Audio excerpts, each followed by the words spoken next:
Do we have reason to be hopeful about the future, and what can we do to have a hopeful future? Well, I think there's a broad range of things that the average person can do, especially in a democracy where, you know, at least in principle, the people control what the government does. Government's supposed to be working for the people, not the other way around. Also on a planet where things are moving very much more towards the idea that the people are in control. The Soviet Union, fantastic changes are happening there. Not yet all the way. There's not a multi-party system. There's a lot of things that they don't have, but the amount of progress there is absolutely enormous. Those are some signs of hope. Now, we talked before about writing to members of Congress and visiting members of Congress, writing letters to newspapers, television stations when they do a program that seems right. All of that is a useful application of the citizens' democratic prerogatives and has some leverage. Doesn't have a huge amount of leverage in my personal opinion, because there are a lot of other factors. There's a concentration of control of the news media in the hands of the wealthy. The wealthy have a particular perspective. Yeah, I haven't seen any poor people owning newspapers or television networks lately. Well, that's a good point, and also doesn't always happen. I mean, besides, if they did own them, they wouldn't be poor for very long. Yes.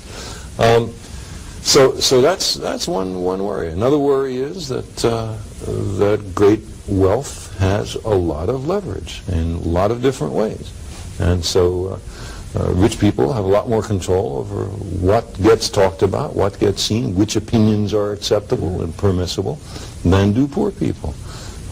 So just writing letters to newspapers or to members of Congress isn't going to do a whole lot. Voting does a whole lot more. Because the one thing that members of Congress and members of the executive branch, I mean elected members of the executive branch, president and vice president, are very interested in is getting reelected. And if it were possible for people to clear away the electoral smokescreen, the stuff that's intended to cloud your mind, the stuff that's intended to make you look at subsidiary issues and not the fundamental issues. If people can do that, if they can learn to think straight, then they have an enormous leverage, an enormous amount of control. So, I mean, in the previous administration, we had a president that thought it was good enough to label a very destabilizing, fundamentally first strike weapon, the MX, as peacekeeper. As long as we called it peacekeeper, then the eyes close and everybody will be for it by naming it.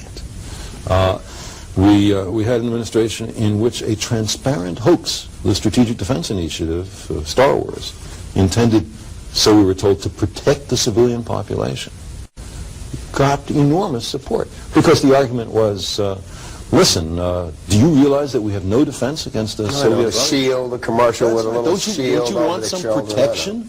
Of course. And of course people went for that because the right questions weren't asked. And television, by the way, was full of graphics showing 4 Soviet warheads and a spiffy U.S. battle station going zip, zip, zip, zip, and the like an electronic game, you know, at the airport. Exactly. And the warheads went away, and that's what we were going to do, and so we could protect the United States. It was not the asking of hard questions. So the next step, and this is something Thomas Jefferson repeatedly stressed, is that if you want to exercise your democratic privileges and powers, you have to understand the situation, and you have to understand it in a fairly deep way. You have to get beyond the rhetoric that politicians necessarily spread in order to calm everybody and to get reelected.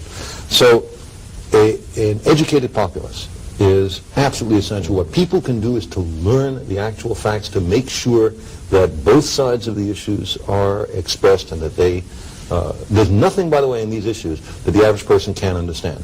The average person is plenty smart enough to understand these issues, and most of those cases, almost all of them, which the government said if you have the facts we have, then you'd reach a different conclusion, that turns out to be bunk. Beyond that, there are a lot of other things people can do. They can demonstrate. They can make mass rallies. There is an American tradition of nonviolent civil disobedience. It worked too. It certainly worked. It helped do away with segregation, and it helped do away with the Vietnam War. That's right. And it seems to me that is very American. We ought to be marching for the environment. And marching, absolutely. continue to those courageous souls that have marched against nuclear testing and against SDI. And Absolutely. So, for example, we've got to take our future in our own hands. absolutely agree. Now, let me say another couple of words on.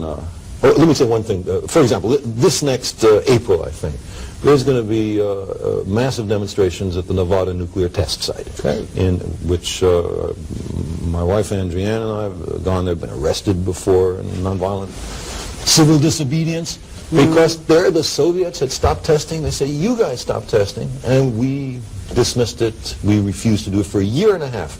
They gave us, and they said, you stop testing, we'll stop testing. Testing is the main driver that drives the nuclear arms race. If you can't blow up nuclear weapons, you can't make the next generation of weapons. I'm in favor of the next generation of people. Now, I want to say there is a historical perspective which suggests, as bad as our problems are, the nuclear arms race, the environmental issues, as bad as all that is, there is some reason for hope. There was once slavery on the planet. It is largely gone. There was once human sacrifice. There was once the divine right of kings. There was lots of stuff that today we Oppression consider... of women. Absolutely. I'm sorry I didn't say that. But all of that is changing.